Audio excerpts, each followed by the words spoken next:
Bela, como sempre, comigo no link. Diga aí, dona Isabela. Boa tarde, Isabela. Boa tarde, Valdo. Realmente um problema muito complicado. O que era para ser uma solução de problema de trânsito virou um total caos para os motoristas que precisam diariamente trafegar lá no entroncamento. O que é pior é que essa obra foi inaugurada há 4 anos. E há 4 anos a gente é sempre obrigado a tocar nesse assunto, bater nessa tecla e nada é resolvido. A gente vai conversar sobre esse assunto com Rafael Cristo, que está aqui ao meu lado, especialista em trânsito. Rafael, mais uma vez a gente vai ter que lhe perguntar qual é o problema do complexo viário do entroncamento. Seria uma obra inacabada? É esse o problema? Boa tarde, Isabela. Boa tarde, Valdo. Boa tarde, Rafael. É investimento de verba, no lugar errado, a verba realmente foi jogada fora, e o nosso sofrer aumenta a cada dia. Passar no entroncamento, nem que passar no caminho do inferno, na verdade, Valdo. E olha, o querido superintendente da Polícia Rodoviária Federal, inspetor Inácio Ferreira, quando ele vai falar sobre esse complexo de entroncamento, você percebe que o homem fica todo arrepiado. A gente percebe que ele fica excitado, ele fica irritadíssimo, com razão, porque se os 20 primeiros quilômetros da BR-316 são a pior parte da nossa BR, isso se deve exatamente a esse gargalo. Se não existisse esse gargalo aí, certamente não haveria esse sufoco desses 20 quilômetros iniciais. Você não concorda? Concordo, Valdo. Ele sofrer, ele é somado o seguinte: a questão do volume de trânsito, como falado pela engenheira aí, que é muito grande, chega a ser 115 mil veículos por dia nesse ponto aí. E você percebe também que existe uma facilidade sendo construída em centro shopping da cidade e também, logo ali em frente à feira, há obra inacabada. Então, esse realmente é uma área muito nervosa, o condutor deve redobrar a atenção, e uma das soluções para essa área é você criar esse elevado falado e também ali próximo à casa de show, criar um elevado ali para a área da 1º de dezembro, que é João Paulo. Você precisa, na verdade, hoje, desafogar esse volume grande de veículos que passam por aí. Haja visto que esse ponto, inclusive em pesquisas nacionais, em estudos feitos pelo Denatran e INPEA, identificou um número muito grande de vítimas de trânsito nesse espaço aí. Uma outra solução não seria criar um novo local para sair da cidade? Porque, por exemplo, o período de julho que a gente passou agora, né, Valdo, que a gente viu nas reportagens, o engarrafamento constante de sair da cidade. E o ISNAR sempre falava pra gente que o problema é que não tem um outro local de saída do trânsito de Belém. Isso prejudica, piora cada vez mais esse trânsito. Então você acha que a 1º de dezembro, por exemplo, está em obra? Ela poderia ser esse novo escape, né? Essa solução também poderia ser? Com certeza, mas também tem que fazer um estudo sobre a 1ª de dezembro, que é a João Paulo, se ela aguenta o volume de trânsito de veículos de grande porte, pois o solo ali é arenoso. Tem que fazer um estudo também do solo, porque senão o volume passa aquela via, fica igual a antiga Eduardo de Cabral, só palha no seu asfalto, no seu pavimento. Então tem que ser feito também um reforço do pavimento, mas de imediato tem que ser feito esse desvio, tirar esse volume grande que passa pelo esse ponto da cidade, que para mim é um sofrer, Valdo.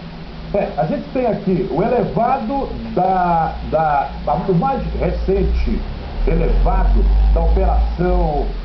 da ação Metrópole, ali na Júlio César. A gente tem o elevado da Doutor Freitas, que leva o nada para lugar nenhum, e tem o elevado do Coqueiro. Para que o trânsito de Belém ficasse mais tranquilo, quantos elevados a gente precisaria, na sua opinião? Na verdade, Valdo, a questão do trânsito é investimento em transporte público. A gente percebe que Belém é uma defasagem muito grande em transporte público. E aí minimizaria a questão de elevado. Primeiramente, nós devemos incentivar que as pessoas peguem o transporte público em relação ao individual. A gente não vê aqui em Belém, da cidade brasileira, das 27 capitais, Belém é que foge desse princípio. Aí você vai ter que fazer obra de engenharia para aliviar essas questões de volume de tráfego em relação a essas cidades. Eu fiz questão de elencar aqui a quantidade de elevados que a gente tem e fiz críticas apenas ao elevado da Doutor Freitas. Se você for reparar, eu falei do elevado do Ação Metrópole, que é para lá de eficiente, muito bem sucedido. O elevado do Coqueiro, não é? Que também é maravilhoso. E o elevado da Doutor Freitas é um elevado que, como eu disse, saiu do nada para lugar nenhum. Achei inteiramente desnecessário. Outras cidades, outras capitais, até menos respeitando essas capitais expressivas que Belém, possuem muito mais opções de elevados e o trânsito flui. Por isso é que eu perguntei da necessidade de quantos elevados a gente ainda teria, né? Na verdade tem que fazer um estudo bem concentrado em relação a esses elevados, porque tem cidades que têm característica de ter elevado. Por exemplo, Belém do Pará, esse elevado onde você citou, no Doutor Freitas, bate justamente na questão do lençol freático. Até mesmo aí, no complexo um dos problemas foram esses. Não é você querer fazer elevado, senão vai ter uma aplicação de verba inadequada. Exato. Isso tem que ser feito. Esse elevado, viu, Isabela, e o Rafael tem razão, lembram da polêmica que houve para a construção do elevado da Doutor Freitas, exatamente por conta do comprometimento do lençol freático. Em outras áreas cruciais, além do entroncamento, que outras áreas você acha que poderiam receber esse tipo de construção? Olha, a Tavares Basto hoje já com a Avenida Pedro de Cabral já necessita também de um elevado pelo volume que foi transferido para lá. É uma área que precisa também ter um elevado.